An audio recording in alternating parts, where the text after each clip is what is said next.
اللہ رب العالمین نے 24ویں پارے میں ابتدائی آیت میں ارشاد فرمایا فَمَنْ أَظْلَمُ مِمَّنْ كَذَبَ عَلَى اللَّهِ، اور اس سے بڑا ظالم کون جو اللہ پر جھوٹ باندھے، وَكَذَّبَ بِالصِّدْقِ إِذْ جَاءَهُ، اور جو سچائی اللہ کی طرف سے آئی اسے جھٹلائے، یعنی قرآن کو اور اللہ کو جھٹلانے والا سب سے بڑا ظالم ہے۔ اللہ کو جھٹلانا، اللہ پر جھوٹ کی نسبت کرنا، یہ بہت بڑا ظلم عظیم ہے۔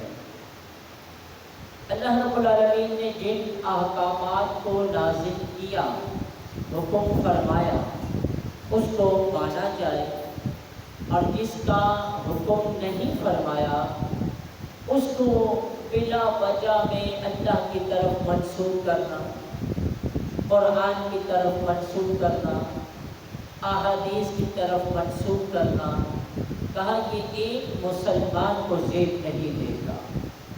اپنی نفسانی بات، اپنی خواہش اور اپنی تمنا بتانے کے لیے، روزگار بنانے کے لیے، اس کو مسلط کرنے کے لیے اس کو اللہ کی طرف نسبت دے دینا، رسول اللہ کی طرف نسبت دے دینا، کہا ایسا کرنے والا الیس فی جہنم مثوی للکافرین، کیا وہ یہ نہیں سوچتا کہ ایسے کافروں کا ٹھکانہ جہنم ہے؟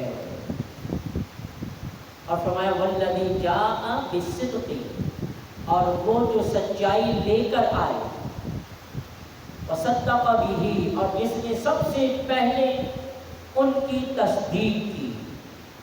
سچائی لانے والے امام الانبیاء صلی اللہ علیہ وسلم، آنے والا سچ کلام قرآن پاک، اور پھر آقا کریم صلی اللہ علیہ وسلم کی تصدیق کرنے والے مردوں میں نبی پاک صلی اللہ علیہ وسلم کی تصدیق کرنے والے سب سے پہلے حضرت ابو بکر صدیق رضی اللہ تعالی عنہ، خواتین میں حضرت خدیجہ الکبریٰ رضی اللہ تعالی عنہ، اور چھوٹے بچوں میں سب سے پہلے جو ایمان لانے والے ہیں وہ ہیں شیر خدا علی المرتضی رضی اللہ تعالی عنہ۔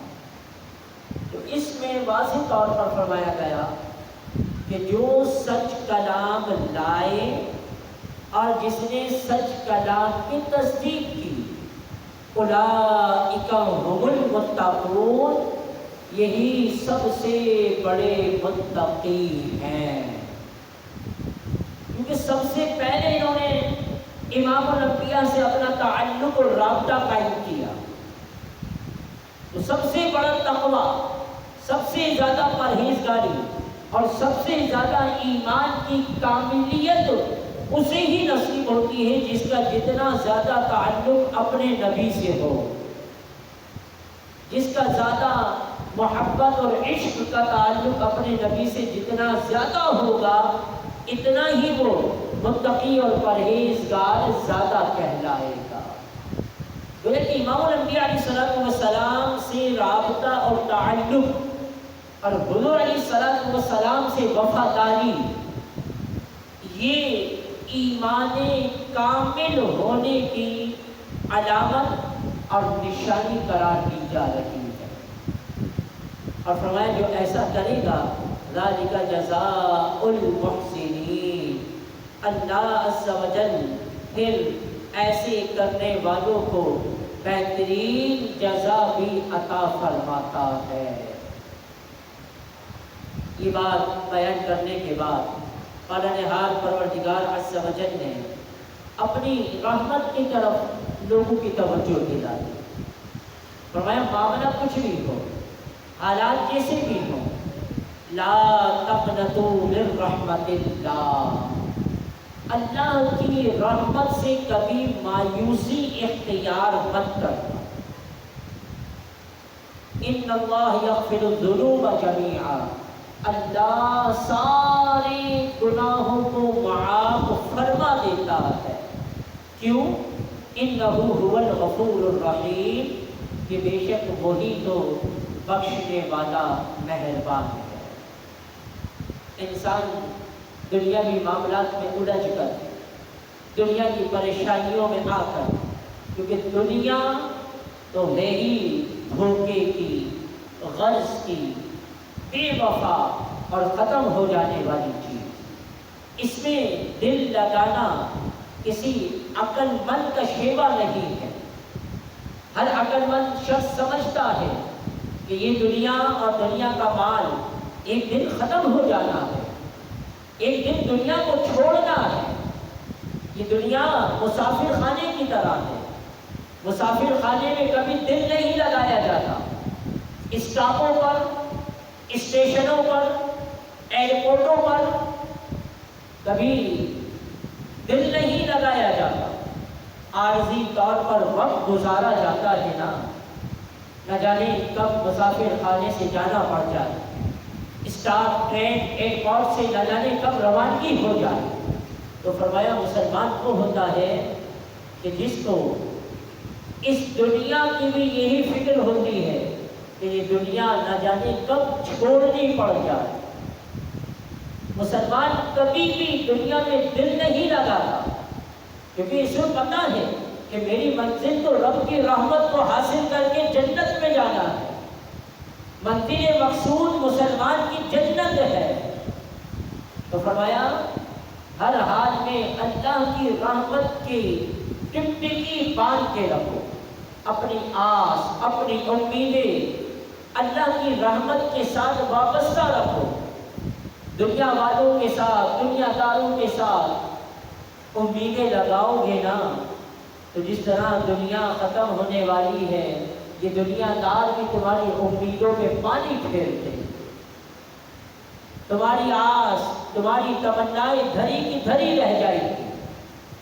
امید لگانی ہے، آس لگانی ہے، فرمایا اللہ کی رحمت سے آس لگاؤ، اللہ کی رحمت سے امید باندھو کہ رب تعالیٰ اپنی رحمت سے پھر کسی کو مایوس نہیں کرتا، نا امید نہیں کرتا۔ وہاں دیر ہے، اندھیر نہیں ہے۔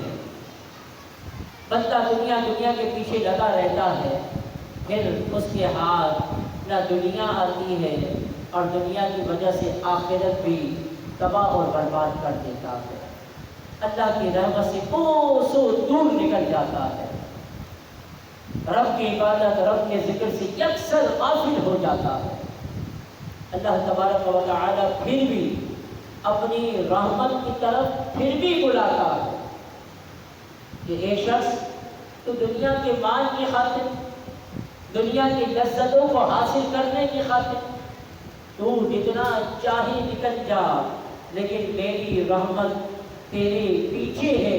فرمایا ان اللہ سریع الحساب، یہ ضرور یاد رکھ کہ اللہ جلد حساب بھی کرنے والا ہے۔ تو رب کی عبادت سے غافل ہو کر زکوٰۃ میں ڈنڈیاں مارتا ہے، زکوٰۃ فرض ہونے کے باوجود ہیلے بہانے کرتا رہتا ہے، نہیں یہ میرا مال نہیں، نہیں مجھ پہ زکوٰۃ نہیں، نہیں یہ ہے، نہیں یہ ہے۔ فرمایا اپنے مال کا حساب تو خود کر لے، اپنے اعمال کا حساب تو خود کر لے، ورنہ یاد رکھ ان اللہ سریع الحساب، اللہ بہت جلد حساب لینے والا ہے۔ دنیا میں ڈنڈیاں مارے گا زکوٰۃ سے بچنے کے لیے، قربانی سے بچنے کے لیے، اللہ کی راہ میں خرچ کرنے سے بچنے کے لیے، اپنے آپ کو تو چاہے جتنا فقیر اور مسکین گمان کر، چاہے مال چھپاتا رہے، دنیا والوں سے تو چھپا لے گا، اللہ سے نہیں چھپا سکتا۔ اسی لیے فرمایا کہ اپنے مالوں کا بھی حساب کرتے رہو اور اپنے اعمال کا بھی حساب کرتے رہو۔ اللہ تمہارے مالوں کا بھی حساب لے گا اور تمہارے اعمالوں کا بھی حساب لے گا۔ ثم لتسألن یومئذ عن النعیم، ایک ایک نعمت جو تمہیں دنیا میں ملی ہے، فرمایا اس نعمت کے متعلق ضرور تم سے سوال ہونا ہے کہ وہ نعمت اللہ اس کے رسول کی رضا کے لیے خرچ کی یا اپنے ہی مفادات کے لیے یا اپنی ہی خواہشات کی تکمیل کے لیے، فقط دنیا کی خاطر ہی لگے رہے، آخرت کی قبر کی کوئی فکر تم نے نہیں کی۔ تو فرمایا اللہ حساب لے اس سے پہلے تم خود اپنا حساب کر۔ جس طرح عام طور پہ کہا جاتا ہے کہ نماز پڑھ لو قبل اس کے کہ تمہاری نماز پڑھی جائے، مطلب کیا؟ نمازی بن جاؤ اس سے پہلے کہ تمہارا جنازہ ادا کیا جائے۔ تو اپنا حساب خود کر لو اس سے پہلے کہ اللہ حساب لے۔ اور فرمایا دنیا میں زندگی گزارو تو اس انداز میں گزارو۔ وقال ربکم، اللہ تمہیں فرماتا ہے ادعونی استجب لکم، مجھ سے دعا مانگتے رہو میں تمہاری دعا قبول کروں گا۔ ان الذین یستکبرون، اور وہ لوگ جو تکبر کرتے ہیں ان عبادتی، میری عبادتوں سے، سیدخلون جہنم داخرین، ان قریب میں انہیں جہنم میں ذلت اور خالی کے ساتھ داخل کر دوں گا۔ تو اپنے آپ کو عبادت گزار بنا، نیکوکار بنا۔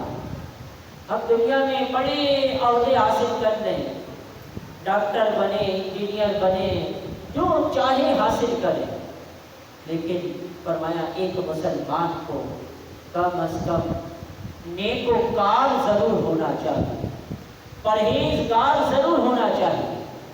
دنیا میں MA کی سیٹ پر بیٹھ جائے، اعلیٰ سے اعلیٰ وزارت کے عہدے کو حاصل کر لے، لیکن اس کے باوجود اگر اعمال صالحہ اختیار نہ کیا، نیک پرہیزگار نہ بن سکا، تو دنیاوی کوئی عہدہ، مرتبہ اور مقام کام نہیں آئے گا اگر رب کی عبادت، رب کے ذکر سے غفلت اختیار کی،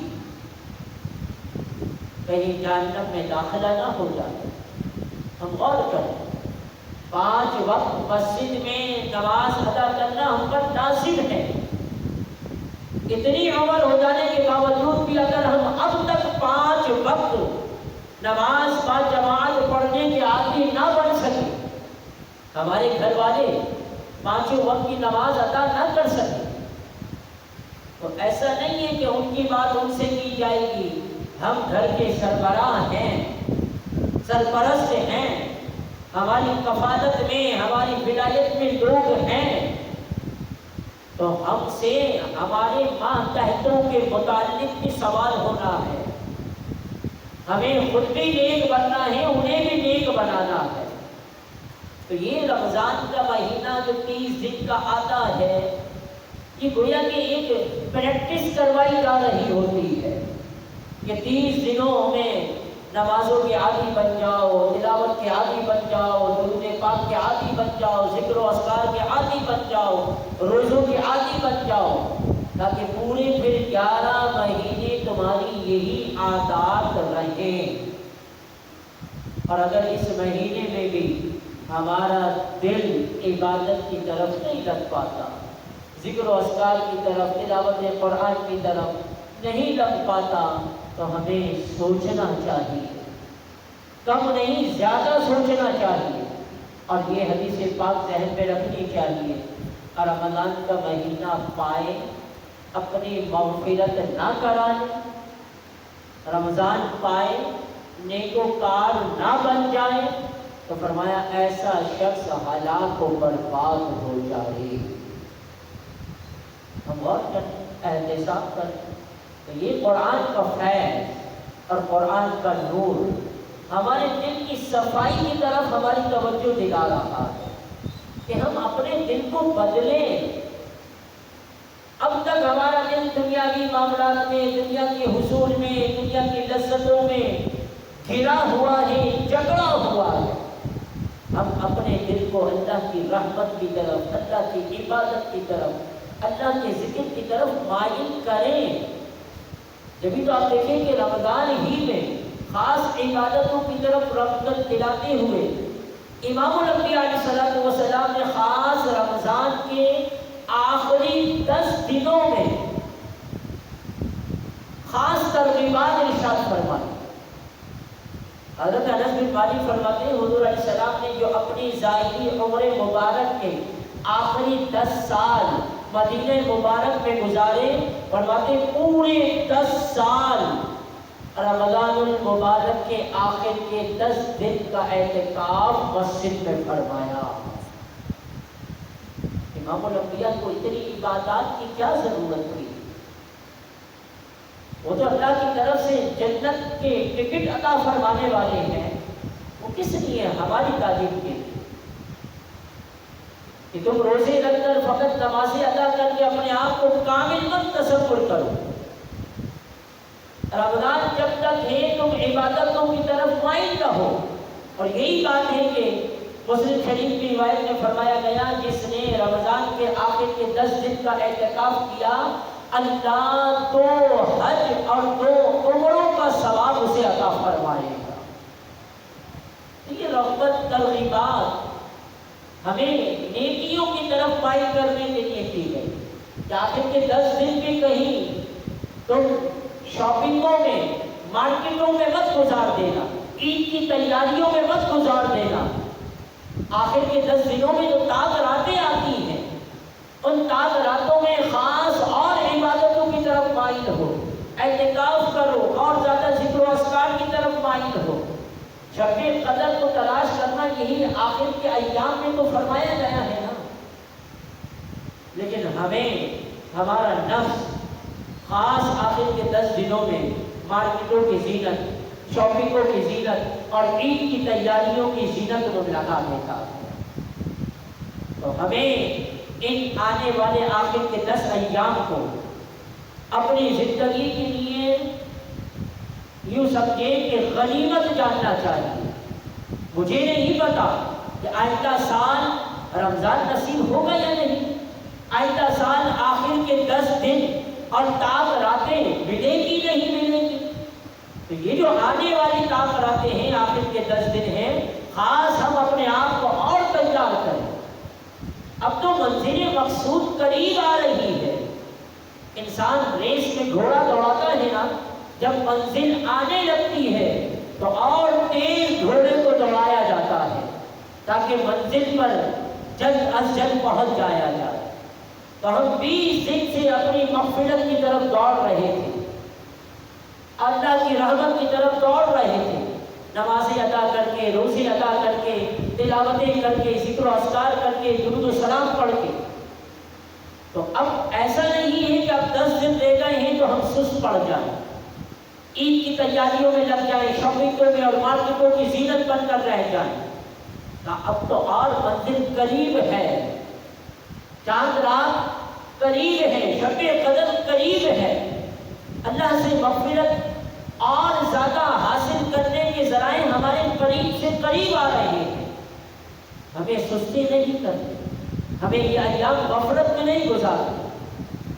تو جن بھائیوں کے لیے ممکن ہو اعتکاف کی سعادت حاصل کریں، جو باپ کی مجبوری نہیں کر پا رہے، کوشش فرمائیں کہ ہماری مسجد میں انشاءاللہ اجتماعی اعتکاف ہوگا، جن راتوں میں بیانات کا سلسلہ ہوگا، ذکر دعا ہوگی، اور ہر تاک رات میں انشاءاللہ تقریباً رات 12 بجے ہر تاک رات میں صلاۃ التسبیح انشاءاللہ ادا کی جائے، اور پھر ذکر اور اجتماعی دعا بھی انشاءاللہ منعقد ہوگی۔